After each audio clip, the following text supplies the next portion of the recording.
पूरी रात प्रभु यीशु मसीह ने पिता के साथ बिताई। उसको महिमा देना आपका काम है, परमेश्वर के लिए मालिक की अभिलाषा पूरी करने के आराधनालय में खरीदारी करना यह अच्छी बात नहीं है। आराधनालय के उन लोगों को बदला जाए जो प्रिय मित्र, जय मसीह की। प्रभु आपको आशीषित करे और आपकी हर एक घटी को पूरा करे और आप उसमें बढ़ते चले जाएं।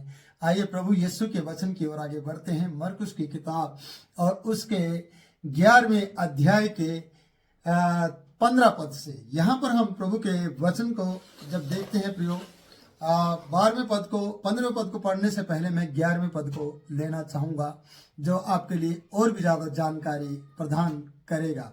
प्रियो, 11वां पद हमें 11 का 11 ये बताता है, मरकुस वह यरूशलेम पहुंचकर जब वो यरूशलेम पहुंचा तो मंदिर में आया और चारों ओर सब वस्तुओं को देखकर 12 के साथ बेतनिया गया और क्योंकि सांझ हो गई थी। यहाँ पर हम इस पद को इस प्रकार से देखते हैं कि वह यरूशलेम पहुंचकर मंदिर में आया, चारों ओर सब वस्तु को देख लिया।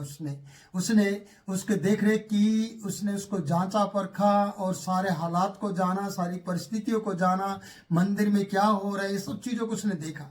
सब वस्तु को देखकर 12 के साथ फिर से वापस चला गया बेतनिया में। आप जानते बेतनिया में वो क्यों जाते रहे बार बार, क्योंकि वहां पर मरियम और मार्था का घर था और लाजरस उनका भाई था और अक्सर वहां पर वो टिका करते थे, क्योंकि बेतनिया यरूशलेम से 2.5 किलोमीटर की दूरी पर था और वो अक्सर यरूशलेम जाएंगे तो बेतनिया जाएंगे, वहां रुक लेंगे, या फिर यरूशलेम जाने से पहले बेतनिया रुकेंगे एक रात और फिर आगे यात्रा करेंगे, क्योंकि पहले पैदल यात्रा की जाती थी। तो प्रियो, ये कहना चाहता हूं कि जब यीशु मसीह वहां पर गया और वहां पर जाकर उसने मंदिर के हालात को देखा, मंदिर की परिस्थितियों को देखा और सारा ब्यौरा उसने लिया और वहां से वो सांझ के समय वापस बेतनिया में चला गया, क्योंकि सांझ हो गई थी और रात बेतनिया में उसने बिताई।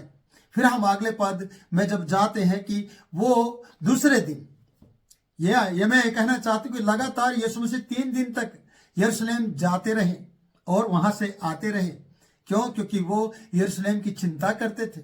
और यहाँ पर वचन बता रहा है कि उसने सारा ब्यौरा लिया और बेतनिया में आया और फिर सांझ के समय में और फिर अगले दिन दूसरे दिन उसे भूख लगी और एक अंजीर के पेड़ को उसने देखा और उसमें पत्तों को छोड़ कुछ नहीं पाया, क्योंकि फल का समय भी नहीं था। ये वीडियो का लिंक मैंने इसकी डिस्क्रिप्शन में दिया है, आप उसको देख सकते हैं। तो प्रियो, यहां पर हम वचन को देखते हैं कि तीसरे दिन फिर से वो यरूशलेम में आया और वह मंदिर में गया।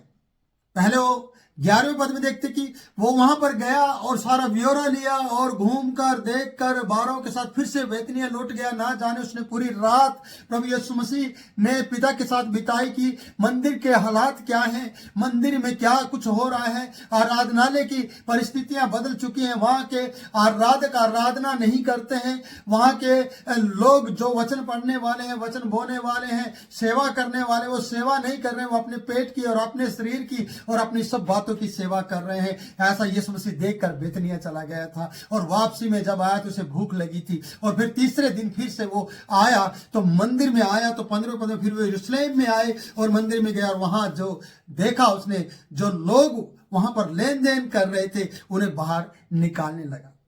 उससे पहले 2 दिन पहले वो मंदिर का ब्यौरा लेकर चला गया था और पूरी रात हो सकता है उसने प्रभु परमेश्वर के साथ यीशु मसीह ने बिताई होगी। और जब उसने पूरी रात परमेश्वर के साथ बिताई और या परमेश्वर से पूछा, इजाजत ली कि मंदिर की सफाई की जाए, आराधनालय के परिस्थितियों को बदला जाए, आराधनालय के उन लोगों को बदला जाए जो वहां पर लेन देन कर रहे हैं, जिन्होंने वहां पर धंधा शुरू कर दिया है, जिन्होंने परमेश्वर के आराधनालय को गंदा कर दिया है, धंधे के कारण, लेन देन के कारण, व्यापार के कारण। यहां पर लिखा है जो लेन देन कर रहे थे उन्हें उसने बाहर निकाल दिया और वहां उनको बाहर निकालने लगा। वो अपने काम में व्यस्त हो गया और लिखा है कि सरापों के पीड़े बदल दिए, सरापों के पीड़े उसने उल्ट दिए, कबूतर बेचने वाले की चौकियां उल्ट दिया। ऐसा लिखा है, सरापों के पीड़े और कबूतर बेचने वाले की पीढ़ियां। आप समझते हैं सरापों को, सरापे क्यों वहां पर बिजनेस कर रहे थे? क्योंकि वहां पर बहुत से लोग आते जाते थे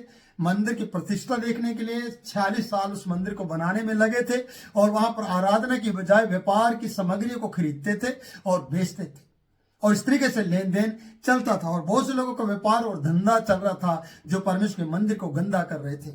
इसलिए यहां पर बताया जाता है कि सरापे जो सोना चांदी का काम कर रहे थे और बेचते थे और खरीदते थे और लोग उससे खरीद लेकर अपने देश को लौट जाते थे। प्रियो, परमेश्वर के आराधनालय में खरीदारी करना यह अच्छी बात नहीं है। वहां पर अपने मन को परमेश्वर को चढ़ाना यह बड़ी बात है, पर वहां पर अपने मन की अभिलाषा पूरी करने के लिए सोना चांदी कबूतर और फलानी टिकरी ये सब चीजें आप खरीदारी करते हैं और बेचते हैं और बिजनेस चलाते हैं। ये परमेश्वर के आराधनालय का अपमान होता है। आप उसकी आराधना नहीं कर रहे बल्कि आप उसके लिए उसे गंदा कर रहे हैं और ये आपका धंधा बन गया है जो आप परमेश्वर के काम को में रुकावट पैदा करते। तो इसलिए यीशु मसीह आया, लेन देन करने वाले को उसने बाहर निकाल दिया, शराबों के पीड़े उल्ट दिए और कबूतर बेचने वाले की चौकियां उल्ट दी, उनके ठिकानों को अदल बदल कर दिया और बाहर निकाल दिया, तोड़ फोड़ कर दी। क्यों?